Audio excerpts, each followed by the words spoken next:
റഹീസ് റഷീദാണ് ചേരുന്നത് വിശദാംശങ്ങളുമായി. റഹീസ്, ഇതിലിപ്പോൾ ഇത്ര വിവാദമാക്കേണ്ടുന്ന വിഷയമുണ്ടോ? സാധാരണയായുള്ള സർക്കാരിന്റെ നയമാണ്, അതിപ്പോൾ ഒരു തീരുമാനമായി വന്നു എന്നുള്ളതാണ് പറയുന്നത്. ഇതിൽ എന്ത് ദുരൂഹതയാണ് പ്രതിപക്ഷത്തിന് പറയാനുള്ളത്? വിനിത, തിരഞ്ഞെടുപ്പ് കാലമാണ്.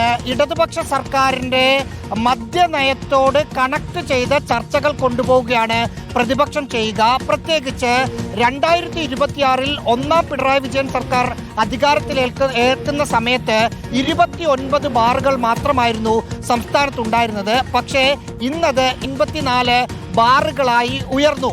അത് LDF സർക്കാരിന്റെ നയത്തിന്റെ അടിസ്ഥാനത്തിലാണ് ഇത്രയും അധികം ബാറുകൾ മുക്കിലും മൂലയിലും കൂട് പോലെ ഉയർന്നു വന്നത് എന്നതാണ് പ്രതിപക്ഷത്തിന്റെ ആരോപണം.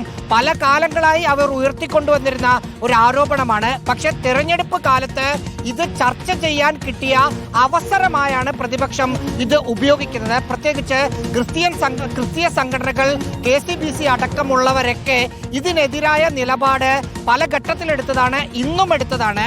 ആ ഘട്ടത്തിൽ 29 എന്നത് 884 കൊണ്ടുവന്ന് കേരളത്തിലുള്ളവരെ മദ്യം കുടിപ്പിക്കാൻ പ്രേരിപ്പിക്കുന്ന സർക്കാരാണ് ഇപ്പോൾ ഭരിക്കുന്നത് എന്ന് പറഞ്ഞ് അടുത്ത ദിവസങ്ങൾ കൂടി ഈ ചർച്ചകൾ കൊണ്ടുപോകാനായിരുന്നു പ്രതിപക്ഷത്തിന്റെ ശ്രമം. പക്ഷേ അതിന്റെ മുനയൊടിക്കുന്ന ഒരു പ്രതികരണം എക്സൈസ് മന്ത്രി MP രാജേഷിൽ നിന്നുണ്ടായി.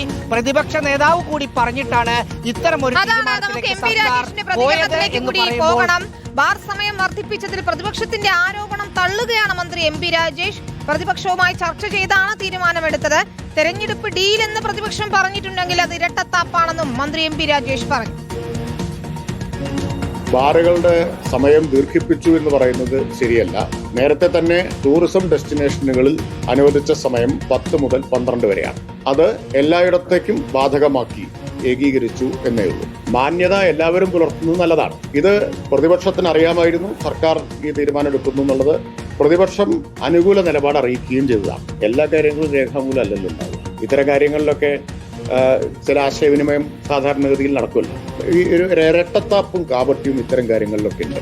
ചിലരെ പറ്റിയൊക്കെ ചില കാര്യങ്ങൾ നമുക്ക് പരിമിതി ഉണ്ടല്ലോ പറയാൻ. കേരളത്തിൽ മാത്രമുള്ള എന്തോ ഒരു പ്രശ്നം എന്ന നിലയ്ക്ക് ഇതിനെ അവതരിപ്പിക്കുന്നത് ന്യായമല്ല. പിന്നെയോ സ്വകാര്യ സംഭാഷണങ്ങളിൽ എല്ലാവരും ഇതിനൊക്കെ അനുകൂലമാണ് താനും. അർജുൻ കല്യാണാണ് ചേരുന്നത് വിശദാംശങ്ങളുമായി. അർജുൻ, ഇതിലിപ്പോൾ വിശദീകരണവുമായി മന്ത്രി രംഗത്തെത്തുന്നത് നമ്മൾ കണ്ടു. ദുരൂഹതയുണ്ടെന്ന് പ്രതിപക്ഷം പറയുമ്പോൾ പ്രതിപക്ഷത്തിന് ഇരട്ടത്താപ്പാണെന്നാണ് മന്ത്രി ആരോപിക്കുന്നത്.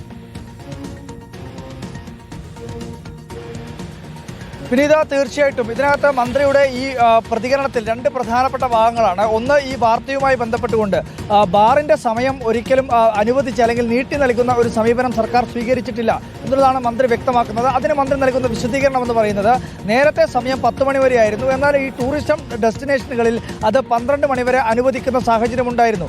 അതുമായി ബന്ധപ്പെട്ടുകൊണ്ട് വ്യാപകമായ രീതിയിലുള്ള ചില പരാതികൾ, അതായത് ഒരു ടൂറിസം കേന്ദ്രത്തിനടുത്തുള്ള സാധാരണ രീതിയിലുള്ള ഒരു ബാറിന് 10 മണി വരെയും ടൂറിസം കേന്ദ്രത്തിൽ പ്രവർത്തിക്കുന്ന ബാറിന് 12 മണി വരെയും ഉള്ളത് ഒരു ശരിയായ സമീപനമല്ല, അല്ലെങ്കിൽ അത്തരം കാര്യങ്ങൾ പരിഹരിക്കണമെന്ന് ആവശ്യപ്പെട്ടുകൊണ്ടുള്ള പരാതികൾ നിരവധി സർക്കാരിലേക്ക് എത്തി. ആ ഘട്ടത്തിലാണ് ഈ സമയം ഏകീകരിക്കുക എന്നുള്ളൊരു സമീപനത്തിലേക്ക് സർക്കാർ പോയത്. അല്ലാതെ ബാറുകൾക്ക് സമയം നീട്ടി നൽകുക അല്ലെങ്കിൽ കൂടുതൽ സമയം ബാർ പ്രവർത്തിക്കുക എന്നുള്ളത് സർക്കാരിന്റെ ലക്ഷ്യമല്ല. പക്ഷേ ഉയർന്നു വന്ന പരാതികൾ ന്യായമാണ് എന്ന് കണ്ടുകൊണ്ട് അത് ഏകീകരിക്കുന്ന സമീപനമാണ് സർക്കാർ സ്വീകരിച്ചിട്ടുള്ളത് എന്നുള്ളതാണ് ഈ വാർത്ത സംബന്ധിച്ച് മന്ത്രി വിശദീകരിക്കുന്നത്. രണ്ടാമത്, പ്രതിപക്ഷ നേതാവ് ഉയർത്തിയിട്ടുള്ള ഈ ബാറിന്റെ സമയം വർദ്ധിപ്പിച്ചതുമായി ബന്ധപ്പെട്ടുള്ള ഏകീകരിച്ചതുമായി ബന്ധപ്പെട്ടുകൊണ്ടുള്ള അതിൽ ഉയർന്നു വന്നിട്ടുള്ള ആരോപണത്തിനുള്ള മറുപടിയാണ്. അതിൽ പറയുന്നത്, പ്രതിപക്ഷ നേതാവിനുൾപ്പെടെ അല്ലെങ്കിൽ പ്രതിപക്ഷത്തിന് ഉൾപ്പെടെ ഈ കാര്യങ്ങൾ കൃത്യമായ രീതിയിൽ ധരിപ്പിച്ചതാണ്. പക്ഷേ എന്തുകൊണ്ടാണ് ഇപ്പോൾ ഇങ്ങനെ ഒരു പ്രതികരണം നടത്തുന്നതെന്ന് അറിയില്ല. ഈ കാര്യങ്ങളൊക്കെ വിവാദങ്ങൾ പരിപൂർണമായി ഒഴിവാക്കുന്നതിന് വേണ്ടി പ്രതിപക്ഷത്തെ ഉൾപ്പെടെ അറിയിച്ചുകൊണ്ടാണ് ഇങ്ങനെ ഒരു തീരുമാനത്തിലേക്ക് സർക്കാർ പോയത്. പക്ഷേ ഇപ്പോൾ പ്രതിപക്ഷം ഇങ്ങനെ പ്രതികരണം നടത്തുന്നത് അത് ഇരട്ടത്താപ്പ ഉള്ള ഒരു സമീപനമാണ് എന്നുള്ളതാണ് മന്ത്രി തിരിച്ച് പ്രതിപക്ഷത്തിനെതിരെ ഇന്ന് പ്രതികരണം നടത്തിയത്. വിനീത, ശരി, അർജുൻ കല്യാട് വിശദാംശങ്ങൾ നൽകുകയായിരുന്നു.